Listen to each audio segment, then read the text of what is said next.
to another video. Hello my tea lovers. Hello to my new people. Thank you for watching. I need you to do me a favor. Don't wait up until the end of this video. Go ahead and click the subscription button. We don't want you to forget now, do we? And please, if you like this video, at the end give it a thumbs up and also comment. Please share the video with your friends. That will be very and highly appreciated. Today I am going to give you a bit of advice of the self-introduction video, or the video that they actually require you to do upon the application of coming to teach in China. They will ask you the most basic things, but you don't get to be asked those questions every day, so you are out of practice obviously, but don't worry, it's stuff about you. You know it, you just need to practice and perfect it. So the first question they normally want you to answer is, what is your background? Who are you? How old are you and where are you from? As we all know, China has, or some schools have, specific countries that they want their teachers to come from, native English speakers from those countries. So now you will state your name and your surname or your family name, and you will state your age. Age is also very important, because the age they require mostly in most schools is from the age of 22 years old to age 60. It differs. It doesn't necessarily have to start from 22, but most schools I have seen, they start from age 22 because that is age appropriate. It means you have went through your whole school and your high school and you have finished your degree. So age 22 is age appropriate. Yes, for the youngest that I've known, and for the schools that actually require people to have a degree. And then the next question is, they will ask you about your qualification. What did you study and where? You will tell them the university. It must be a recognized university or college, whatever. And what did you do there? If you did any major in English, or you are in luck, but it doesn't matter. Any degree, you are just first preference if you did English as a major, but it doesn't matter which degree that you did. You'll be asked, what are you currently doing right now? Okay, are you working? Are you still studying? Or are you at home? Did you work before? Have you done anything interesting? So you will be asked that on that video. And then they will ask you, why do you want to be a teacher? Now most of us came here to China because there is a lot of money, but you don't want to mention that. So you have to say stuff like you love teaching, you love kids, and the job lets you travel to China and you have taken an interest in China. Okay, and then they will ask you where about in China you wanna go. China is very big, as we all know it, and it is interesting how big it is. So they have categorized each and every city. So we have T1 to T5. Now you have to research. T1 is your big famous cities, your Hong Kong, Beijing, Shanghai, and a few others. Those are not famous, but those are the ones that you grew up hearing about. That is your biggest cities, and you find populated, you find it polluted, you will find everything there. Foreigners, you will find them there. And then you have T2. T2 is like your, For example, your Cape Town, your Joburg type of places, but even bigger than those places. So those are your Xi'an, Chongqing, Xiamen, and quite a lot, just to mention a few famous ones that take foreigners. And then you have T3. T3 is a smaller town, I'll say like smaller cities like Durban, PE type of places. And then you have T4. I am in a T4 town. It's not even a city. I am in a T4 town. It is very small, so they say, but from my experience coming from South Africa, this is a big town. But when I compare it to the other cities I have seen so far, it is way, way, way too small. And then you get your villages. T5. Okay, so they are called tiers, T-I-E-R, tier 1 till tier 5.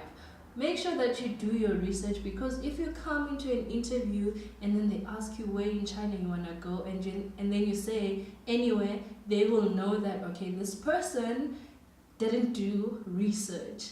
So they will put you in the places that no other foreigners want to go to. So your smallest towns, basically T4 and T5. No, I chose to be in a small town because I wanted to save quite a lot of money, and I did. You will save a lot of money in your smaller towns, and you will get time to travel, but on 90% of the time you are here and you are bored. Am I bored? Yes, most of the time, but I make my own fun. I have Wi-Fi, and yes, I have taken interest now into teaching online. So you will find stuff to do if you are that type of person. So make sure that you do your research and you find out which type of place that will best suit you. And obviously the bigger cities you will get more money, but when you get more money, that means there's higher state of living. So you will, however, lose quite a lot of that money. But there's a trick in China. You can order everything online. So even if you are in a big city where everything is a bit expensive or even more expensive, you can order things online. There are so many apps that I am also using. They are very cheap, okay? So you don't have to worry about that if you are a big city lover. Big city lover. Big city. If you're a big city lover, don't worry. But I just want to emphasize on you making your research and ask questions. Okay, now upon doing your self-introduction video, there's a difference. We all get shy at some point, but you can't afford to be shy on that video. Bring out your A game, bring out your forwardness, be hyperactive, and most importantly, smile. Smile all the time. Don't be awkward, but do smile. There's a difference with hi, my name is Tando, I'm 25 years old, I'm from South Africa, I graduated in the field of biomedical science. No! They won't even finish that video, because who wants a teacher like that? You can't be monotonous. You have to be hyperactive. So you are at your own house, at your own space, so you can do whatever you want. It's better to take a video on your own than having someone videoize it for you, because you will laugh a couple of times. I did my own videos at the comfort of my own home, and I did them alone. I laughed at my own self. So you wanna be hyperactive, like, hi, my name is Tando, I'm 25 years old, I'm from South Africa. I studied in Cape Peninsula University of Technology, and I did biomedical science there. The reason why I want to be a teacher is I love children and the job lets me travel. Can you see the difference between the two? The other one, I wouldn't even want to be your friend. And then the next one is like, interesting. And the funny fact is that when you come to China, even if you are a shy person, when you are teaching, you have to play. They can sense your energy and they will get frustrated. If you get frustrated, they will see it. If you are shy, they will see it. So you really cannot afford to be shy. Be that person you never were, or be that person and be extra. What else do I need to tell you? Don't forget to smile. Smile. And oh yeah, some other schools, they may require you to make a demo. Now, there's a difference between self-introduction and a demo video. A demo video is where you will introduce a lesson, how you would teach kids, okay? So this is where you have to put in your TEFL certificate in. So that's where in the TEFL certificate they teach you about IPA, okay? Introduction, practice, and activation. In that demo video, schools, they want to see if you can put your TEFL into play. So you have to make your own lesson plan. It normally lasts about 2 to 4 minutes. That's what they require, never above 5 minutes.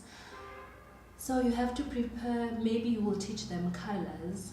So you have to first introduce the colors. So that means if you don't have flashcards at home, you must just find stuff that will represent those colors. You can even take markers, different markers. We all have crayons at home or markers.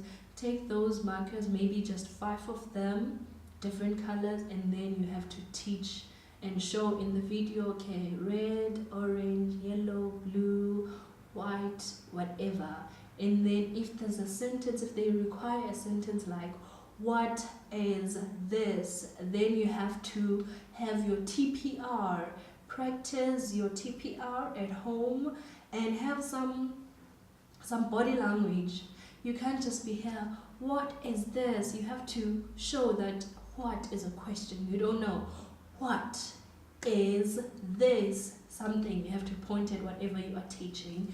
And that is a demo video. You are actually teaching your students. Self-introduction, it is self-explanatory, but you will be very surprised how many people actually misunderstood these two terms. They will do a demo video when a self-introduction is required, and they do a self-introduction video when a demo is required. Most of the schools, they require both of these videos, but the other one is done differently. So they will call you for an interview, and then they will ask you the questions I've mentioned before. That is your self-introduction. And then they will say, okay, now we need you to make a demo video. Now you are going to go back home, make your lesson plan, and then make the video on your own. And always when you are teaching as well, make sure you are smiling. You know you have learned another language back at home, and it was never easy. I had to learn Afrikaans, and that language was difficult. And I wish what I'm doing now was done in South Africa. It makes their language fun, and it makes it easier to actually grasp. But hey, we are still learning. We are a growing society. Wow, I'm gonna talk for quite a lot of time now. I'm gonna say goodbye. Thank you for watching. If this video has helped you, or if you have any other questions, please comment below. If you have experienced something different, or you have any suggestions that you know will help, do comment on the comment section below. and I'll be sure to reply. And follow me on my social medias. If you have any questions that you may be shy to post on my YouTube channel, you can find me on Instagram. I will reply instantly. Thank you guys. 再见. Bye bye.